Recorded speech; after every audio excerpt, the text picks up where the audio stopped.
The Bronx River was once a dumping ground for garbage and sewage. 89 abandoned cars, 21,000 tires, and more than 80 tons of debris. By the 1970s, the Bronx River had become a symbol of urban neglect at a time when the Bronx itself was burning. But today, I'm standing in Concrete Plant Park, a place where families picnic, children paddle, and wildlife has returned. In 2007, a beaver was spotted in the Bronx River for the first time in 200 years. In 2023, dolphins were seen for the first time in years. Yes, beavers and dolphins in the Bronx. The Bronx River Renaissance didn't happen by accident. It happened because the people of the Bronx organized and fought for change, and because the federal government chose to be a partner, not an obstacle. The Clean Water Act gave the Bronx the power to stop raw sewage. Federal funding rebuilt wetlands. The Army Corps of Engineers restored the shoreline. The EPA, the Department of Transportation, the National Park Service, and yes, even the United States Congress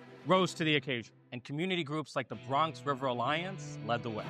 Polluted lots became public parks. Children learned to become young stewards of the environment. And hundreds of tons of waste were removed, turning blight into beauty. Environmental justice, public health, neighborhood revitalization, all flowing from a river once written off and nearly forgotten. But now, this progress is under threat from a new kind of environmental hazard, Donald Trump. The Trump administration is trying to dismantle the very groups that brought the Bronx River back to life, forcing them to cut staff, cancel programs, and halt their work without warning. The Bronx River was saved because we fought for it. Now we must fight again against those who would undo the progress that we've made. The environment is on the line. Public health is on the line, and so is the Bronx.